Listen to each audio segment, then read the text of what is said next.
berani bicara karma ya. Ini itu sebagai sahabat saya, ya dia sahabat saya, dia ikhlas saya di Gajah Mada, ya jadi teman ikhlas sebenarnya. Walaupun saya akan waktu itu sedih juga kenapa ya dia sebagai seorang ahli, tapi podcast dia tidak begitu. Sekarang Pak Edi jadi tersangka suap 7 miliar ya. Sebagai seorang ahli, tidak ada lagi, dia sudah seakan-akan mewakili sebagai jaksa gitu. Bahkan bayangkan aja pleno kita pun diduduk dia bersuara, dia komentari, CCTV itu dikomentari, otopsi itu dikomentari, dan kebetulan salah pula, itu dulu salah pula. Bayangkan lagi bisa mengatakan 3 hari sebelumnya Jessica katanya sudah datang memotret keadaan untuk merencanakan pembunuhan. Ini kan luar biasa kinerja sepanjang-panjangnya dia ini, ya. Dan masih banyak lagi sebenarnya. Tapi ya udah. Tadi teman-teman berpikir mau diapain nggak ini? Rupanya udah jadi tersangka ya sudah. Tapi gimana Bang? Bang, tapi adanya surat maaf nih, Puri itu ada rasa gitu nggak sih Bang? Maksudnya dulu kan lo kayak gitu. Mohon maaf nih Bang, mohon maaf. Kalau saya ini nggak boleh gitu. Kalau saya punya prinsip, kalau ada teman yang bermasalah, kalau saya tidak bisa bantu, ya paling tidak saya nggak pukulin lah. Jangan ikut-ikutan saya pukulinnya gitu loh.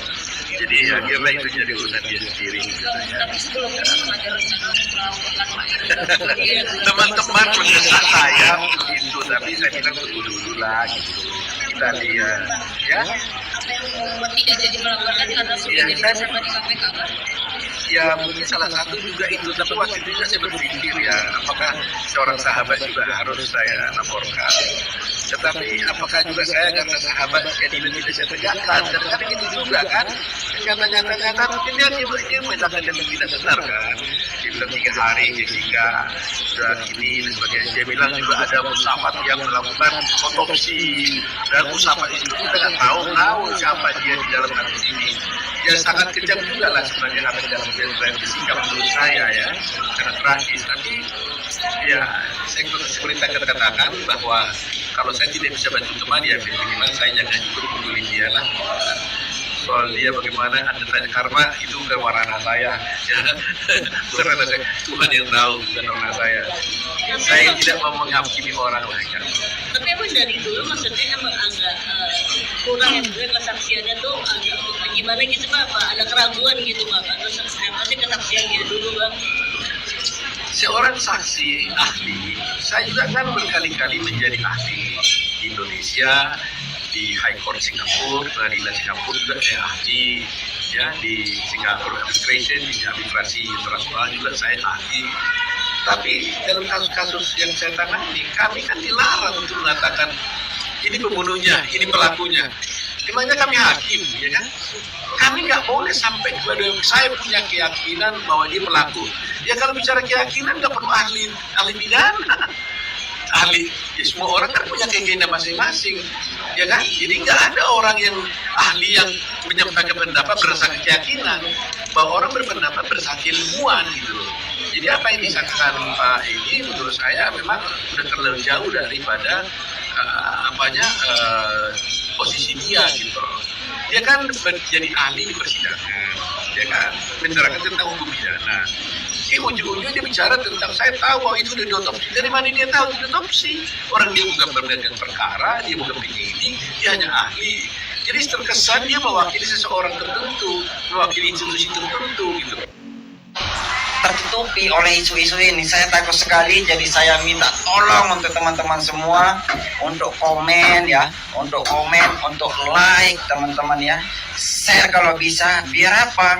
Biar kasus ini up terus teman-teman.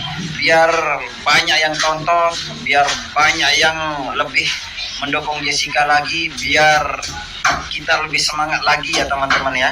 Yuk, terima kasih, semoga aja sedikit demi sedikit lama-lama menjadi terbuka. Oke? Salam.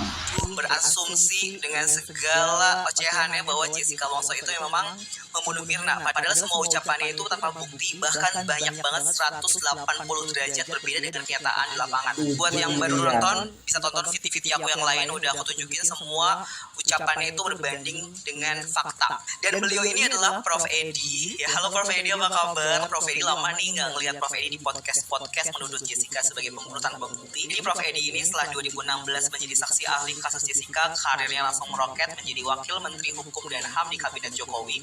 Dan saat ini beliau sudah ditetapkan menjadi tersangka kasus suap dan kasus gratifikasi bersama 3 orang yang lainnya. 2 diantaranya adalah asisten pribadinya sebagai penerima suap, dan satunya lagi adalah sebagai pemberi suap. Saat ini statusnya Prof. Edi sudah menjadi tersangka.